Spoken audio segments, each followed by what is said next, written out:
Election result آئے، نتائج کے اوپر ایک سیاسی جماعت کی طرف سے یہ الزام آیا کہ میسو ریگنگ ہوئی ہے، اور پھر اس سے بڑھ کر یہ الزام آیا کہ میسو ریگنگ جو ہے وہ اس میں اس کے پیچھے عسکری قیادت ہے.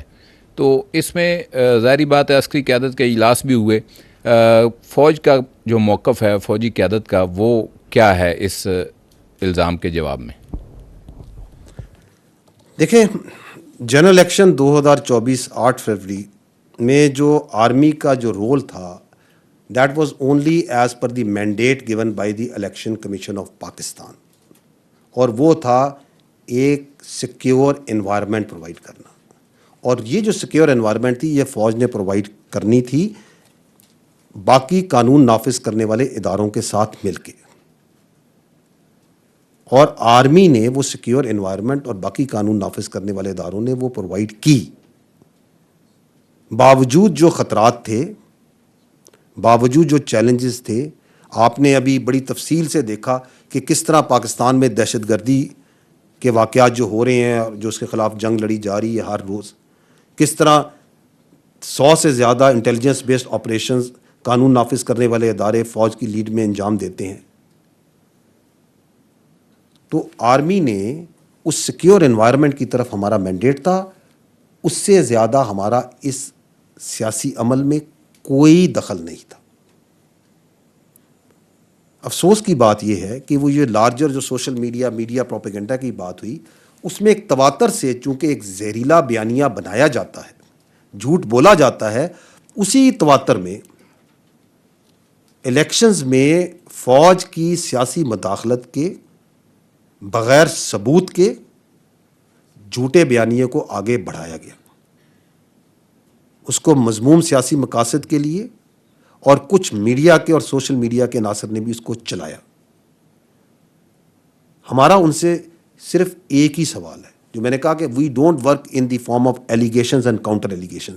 ہم ان سے ایک ہی سوال کرتے ہیں اور تواتر سے کرتے ہیں کہ اگر اس کا کوئی ثبوت ہے ان الزامات کا، تو جو متعلقہ آئینی اور قانونی ادارے ہیں ان کے آگے وہ رکھا جائے.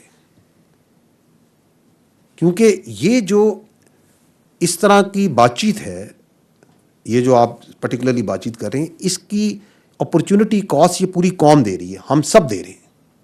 کیونکہ اس سے فرق یہ پڑتا ہے کہ جو ایکچوئل ایشوز ہیں پاکستان کے، چاہے وہ گڈ گورننس کے ہیں، چاہے وہ آپ کی معیشت کے ہیں، چاہے وہ سیکیورٹی کے ہیں، عوامی فلاح و بہبود کے ہیں، اور متعدد مسائل ہیں ہمارے، ساری توجہ، بات چیت، تبصرے، فکر، سوچ، ایفرٹ وہ ڈائیورٹ ہو جاتی ہے اس نیگیٹو ڈسکشن کی طرف، اس بے بنیاد الزامات کی طرف.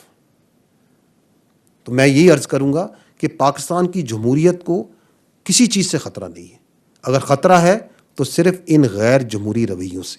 8 فروری بھی آیا، اور 8 فروری کو سب نے دیکھا کہ پی ٹی آئی کو خیبر پختونخوا میں ایک کلین سویپ وکٹری ایک ٹائپ کی ملی، اس کو مرکز میں اور پنجاب میں بھرپور اس کو نمائندگی ملی، عوام نے اس کو ووٹ دیا. اس بات کو لے کے جو بانی چیئرمین ہے، پی ٹی آئی کے رہنما ہیں، وہ اب یہ کہہ رہے ہیں، مسلسل یہ بات بار بار کر رہے ہیں کہ دراصل جو 8 فروری ہے وہ 9 مئی کو کے جو بیانیہ ہے، جو ساری صورت ہے، اس کو اس نے مسترد کیا ہے. یعنی 8 فروری کے بعد 9 مئی ختم شد، وہی مقدمات کی حیثیت نہیں ہے. جو کچھ بھی آپ لوگ کہہ رہے ہیں، جو کچھ ریاست کہہ رہی ہے، جو کچھ چیزیں ہیں، اس کی کوئی ویلیو نہیں ہے. اس پہ آپ کیا کہیں گے؟ جھوٹ کا ایک مسئلہ ہوتا ہے کہ ایک جھوٹ کو چھپانے کے لیے کئی جھوٹ بولے جاتے ہیں، یہ پروپیگنڈے کا ہوتا ہے، ایک کے بعد ایک کے بعد ایک. تو یہ جو بیانیہ بنایا جا رہا ہے کہ 8 فروری میں 9 مئی غائب ہو گیا، گم ہو گیا، جو بھی آپ نے جس طرح بھی اس کو بیان کریں آپ.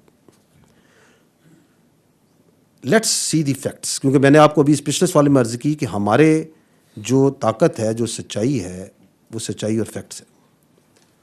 8 فروری کو جو ٹرن آؤٹ تھا وہ تقریباً 47% تھا. تقریباً 6.5 کروڑ یا 65 ملین جو ووٹرز تھے اس دن انہوں نے ووٹ کاسٹ کیا. اس میں سے یہ جو مخصوص سیاسی پارٹی، جو کہ یہ جن کے لیڈرز، میں یہ مکمل نہیں کہتا کہ مکمل پارٹی، ان کے جو لیڈرز ہیں، جو آپ نے ذکر بھی کیا، وہ یہ بات کرتے ہیں کہ جی یہ بیانیہ الٹا ہو گیا. اس پارٹی کو پڑے 18.5 ملین ووٹ, جو کہ کل کا بنتا ہے 31%. تو 69-70% جو ووٹ پڑا وہ تو اس بیانیے کو نہیں پڑا. تو ہم جمہوریت میں رہتے ہیں نا, اکثریت کدھر ہے, وہ تو ادھر گیا. اور اگر میں اس کو آبادی کے تناسب سے دیکھوں, پاکستانی کل آبادی کا یہ 7.5% بنتا ہے میرے بھائی. تو 92-93% جو آپ کی آبادی ہے اس نے تو اس بیانیے کے ساتھ نہیں کھڑی ہوئی. اور یہ تو ہم یہ اس لیے کہیں کہ اگر یہ ایزیوم کریں کہ جس نے اس کو 18.5 ملین نے ووٹ ڈالا اس نے کہا کہ 9 مئی بالکل ٹھیک ہوا تھا اور بالکل یہ فوج پہ حملہ ہونا چاہیے تھا اور بالکل یہ شہیدوں کی تصدیق ہونی چاہیے تھی, ہمارا یقین ہے کہ ایسے نہیں ہے. ہمیں یقین ہے کہ اس عوام, اس پاکستان کے شہری اپنی فوج اور اداروں کے ساتھ کھڑے ہیں. یہ ایک اور جھوٹ ہے کہ جو اس کے ساتھ ہے, جس نے اس کو ووٹ دیا وہ فوج کے خلاف ہے. ایسے نہیں ہے میرے بھائی. تو نہ اس بیانیے کے پیچھے نمبرز ہیں, نہ اس بیانیے کے پیچھے سوچ ہے. اگر آپ دیکھیں کہ جس نے ادھر ووٹ ڈالا اس کینڈیڈیٹ کو, اس کے کینڈیڈیٹ کو, اس پارٹی کے, کیا وہ ووٹ فوج کے خلاف اور شہیدوں کے خلاف اور اس ملک کے دفاع کرنے والے اداروں کے خلاف تھا؟